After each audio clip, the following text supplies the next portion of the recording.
there is no blame upon you if you divorce women you have not touched nor specified for them an obligation, but give them a gift of compensation, the wealthy according to his capability and the poor according to his capability, a provision according to what is acceptable, a duty upon the doers of good. And if you divorce them before you have touched them and you have already specified for them an obligation, then give half of what you specified, unless they forego the right or the one in whose hand is the marriage contract forgoes it. And to forego it is nearer to righteousness. And do not forget graciousness between you. Indeed, Allah of whatever you do is seeing. Maintain with care the obligatory prayers, and in particular the middle prayer, and stand before Allah devoutly obedient. And if you fear an enemy, then pray on foot or riding. But when you are secure, then remember Allah in prayer, as He has taught you that which you did not previously know. And those who are taken in death among you and leave wives behind, for their wives is a bequest, maintenance for 1 year without turning them out. But if they leave of their own accord, then there is no blame upon you for what they do with themselves in an acceptable way.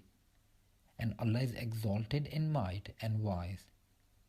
And for divorced women is a provision according to what is acceptable, a duty upon the righteous. Thus does Allah make clear to you His verses that you might use reason.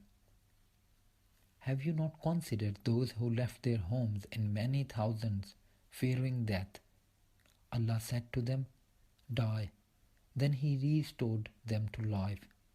And Allah is full of bounty to the people, but most of the people do not show gratitude. And fight in the cause of Allah and know that Allah is hearing and knowing. Who is it that would loan Allah a goodly loan, so He may multiply it for him many times over? And it is Allah who withholds and grants abundance, and to Him you will be returned. Have you not considered the assembly of the children of Israel after the time of Moses, when they said to a prophet of theirs, "Send to us a king, and we will fight in the way of Allah"? He said, "Would you perhaps refrain from fighting if fighting was prescribed for you?"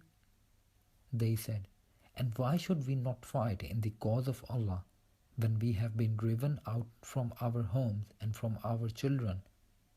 But when fighting was prescribed for them, they turned away, except for a few of them, and Allah is knowing of the wrongdoers. And their prophet said to them, "Indeed, Allah has sent to you Saul as a king." They said, "How can we have kingship over us while we are more worthy of kingship than him, and he has not been given any measure of wealth?"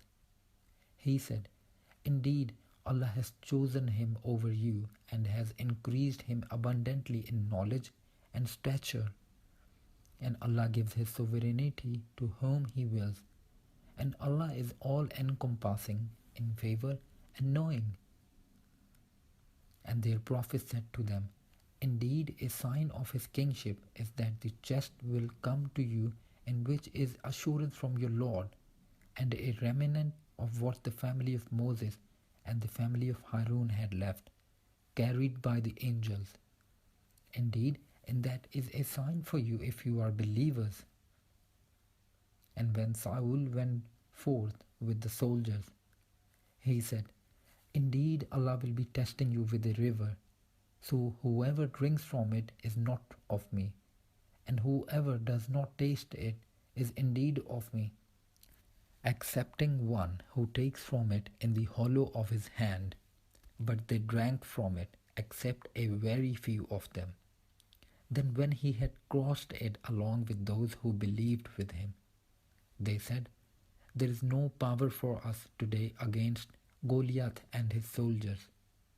But those who were certain that they would meet Allah said, how many a small company has overcome a large company by permission of Allah, and Allah is with the patient.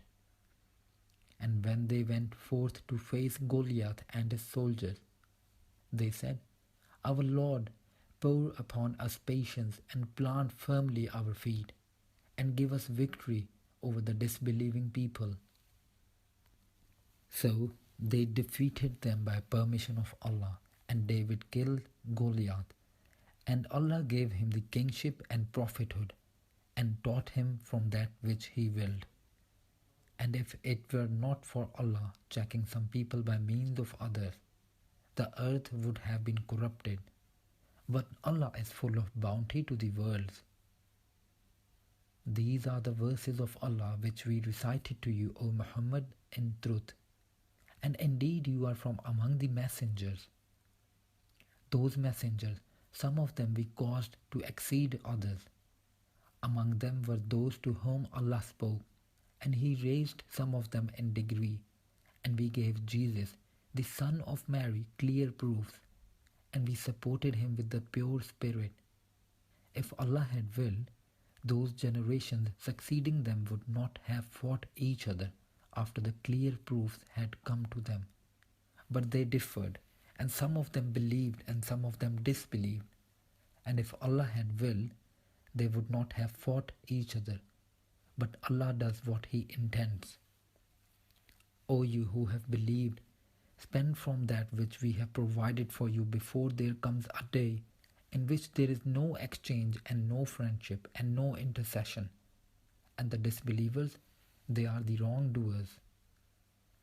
Allah, there is no deity except Him, the ever-living, the sustainer of all existence. Neither drowsiness overtakes Him nor sleep. To Him belongs whatever is in the heavens and whatever is on the earth. Who is it that can intercede with Him except by His permission? He knows what is presently before them and what will be after them, and they encompass not a thing of His knowledge except for what He wills. His kursi extends over the heavens and the earth, and their preservation tires Him not. And He is the Most High, the Most Great. There shall be no compulsion in acceptance of their religion. The right course has become clear from the wrong. So whoever disbelieves in Taghut and believes in Allah has grasped the most trustworthy handhold with no break in it. And Allah is hearing and knowing. Allah is the ally of those who believe. He brings them out from darkness into the light, and those who disbelieve, their allies are Taghut. They take them out of the light into darknesses. Those are the companions of the fire. They will abide eternally therein. Have you not considered the one who argued with Abraham about his Lord because Allah had given him kingship? When Abraham said, my Lord is the one who gives life and causes death. He said, I give life and cause death. Abraham said, indeed, Allah brings up the sun from the east, so bring it up from the west. So the disbeliever was overwhelmed by astonishment, and Allah does not guide the wrongdoing people. Or consider such an example as the one who passed by a township which had fallen into ruin. He said, how will Allah bring this to life after its death? So Allah caused him to die for 100 years. Then He revived him. He said, how long have you remained? The man said, I have remained a day or part of a day. He said, rather you have remained 100 years. Look at your food and your drink. It has not changed with time. And look at your donkey, and we will make you a sign for the people. And look at the bones of this donkey, how we raise them, and then we cover them with flesh. And when it became clear to him, he said, I know that Allah is over all things competent. and mention when Abraham said, "My Lord, show me how you give life to the dead." Allah said, "Have you not believed?" He said, "Yes, but I ask only that my heart may be satisfied." Allah said, "Take 4 birds and commit them to yourself. Then after slaughtering them, put on each hill a portion of them. Then call them. They will come flying to you in haste.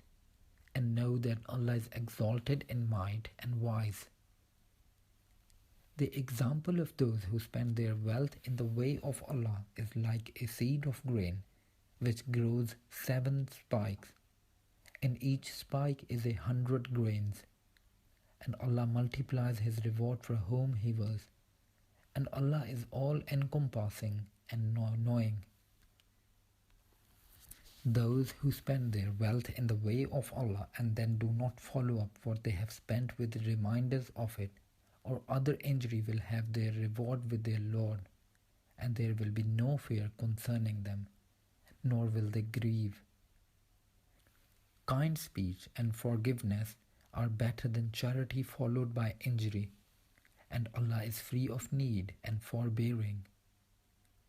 O you who have believed, do not invalidate your charities with reminders or injury, as does one who spends his wealth only to be seen by the people and does not believe in Allah and the last day.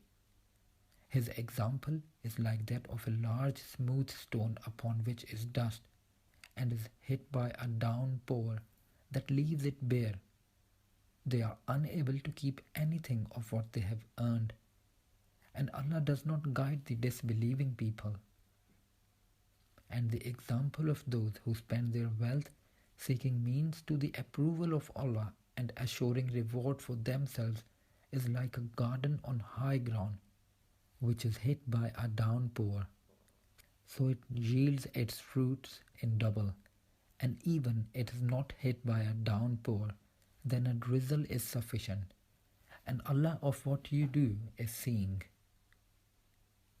Would one of you like to have a garden of palm trees and grapevines, underneath which rivers flow, in which he has from every fruit? But he is afflicted with old age and has weak offspring, and it is hit by a whirlwind containing fire and is burned. Thus does Allah make clear to you His verses, that you might give thought.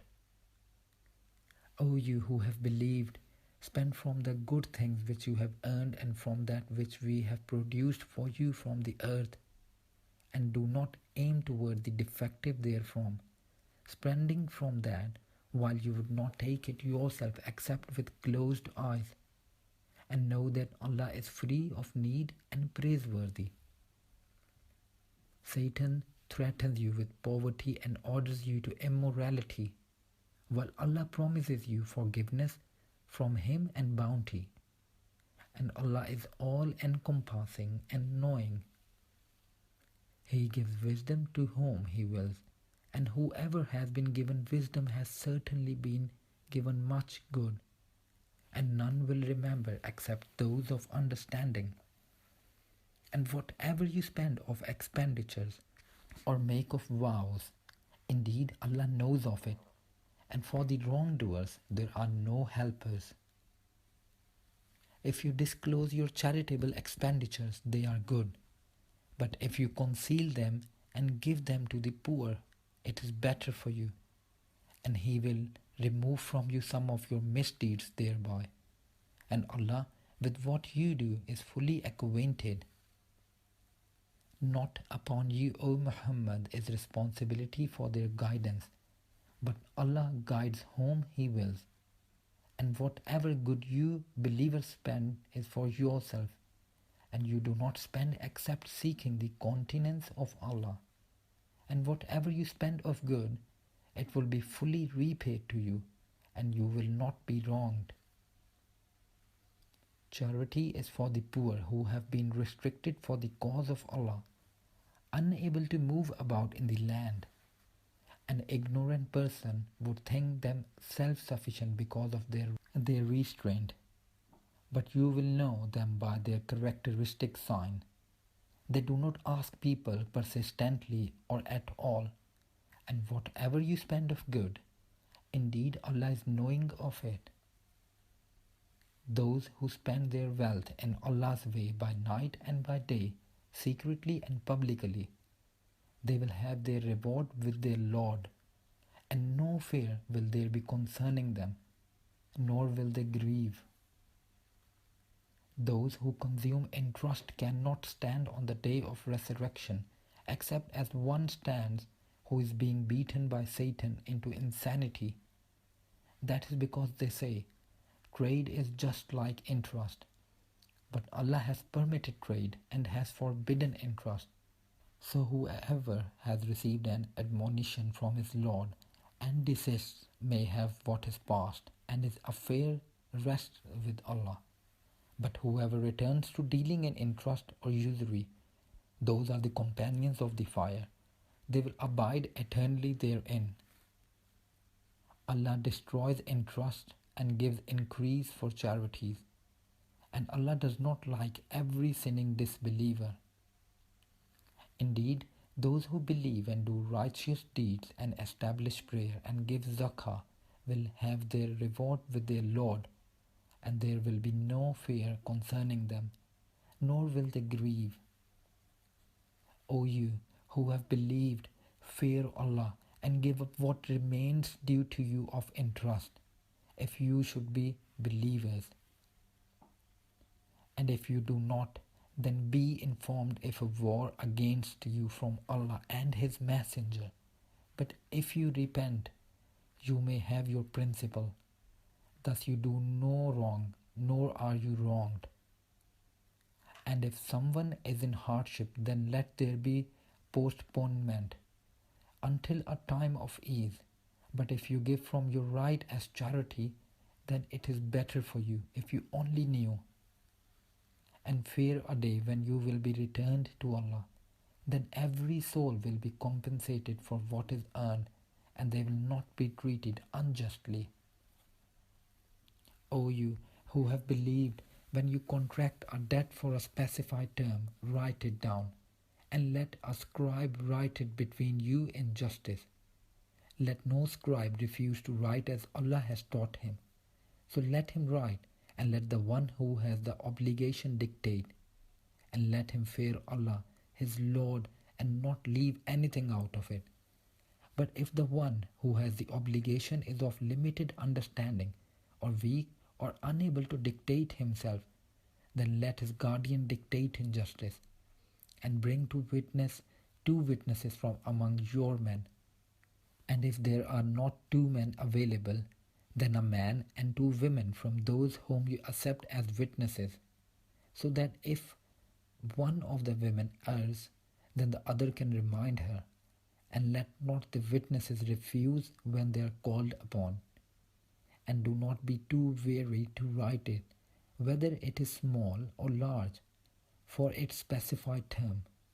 That is more just in the sight of Allah and stronger as evidence, and more likely to prevent doubt between you, except when it is an immediate transaction which you conduct among yourselves.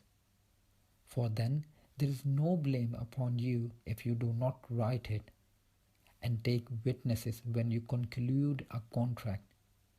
Let no scribe be harmed or any witness, for if you do so, indeed it is grave disobedience in you.